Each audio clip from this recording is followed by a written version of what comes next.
Australia has agreed to grant visas to 5 members of Iran's women's national football team after they sought asylum, fearing persecution if they returned home. The players had travelled to Australia to compete in the AFC Women's Asian Cup, but their visit soon turned into a political and humanitarian issue. Iran's campaign in the tournament ended on March 8th after a 2-0 defeat to the Philippines women's national football team.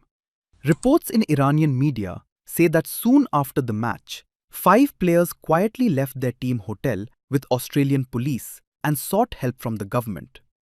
Iranian media later identified the players as Zahra Sarbali, Mona Hamoudi, Zahra Ghanbari, Fatime Pasandide, and Atefe Ramazani Zadeh.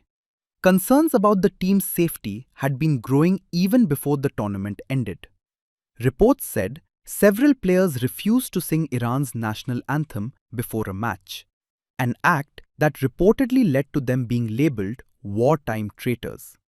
Football's Global Players Union, FIFPro, said there were serious concerns about the welfare of the athletes.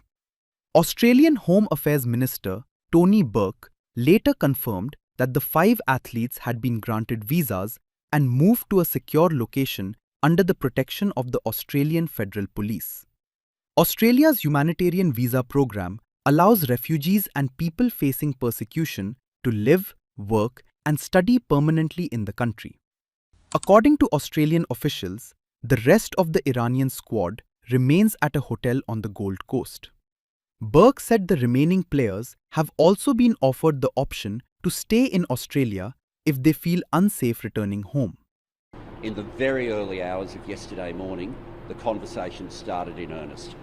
Once that happened during the course of yesterday, it was made clear that there were 5 women who wanted to be able to stay in Australia. They were moved to a safe location by the Australian Federal Police, and last night I met with them at that location.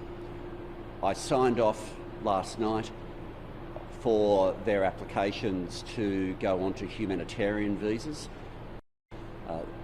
I say to the other members of the team, the same opportunity is there. Australia has taken the Iranian women's soccer team into our hearts. These women are tremendously popular in Australia, but we realise they are in a terribly difficult situation with the decisions that they're making. But the opportunity will continue to be there for them to talk to Australian officials if they wish to. The situation has also drawn international political attention. US President Donald Trump said he had spoken with Australian Prime Minister Anthony Albanese about the issue. Trump later said 5 of the players had already been taken care of and praised Australia for handling what he described as a delicate situation. However, he added that some members of the team may still choose to return to Iran because they fear retaliation against their families if they remain abroad. The controversy unfolded during a tense moment for Iran.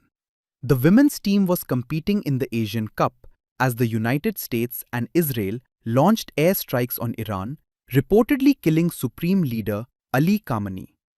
Earlier, Trump warned that members of the team could face serious consequences if forced to return to Iran, saying they would likely be killed. He added that if Australia refused to help them, the United States would be willing to take the players in.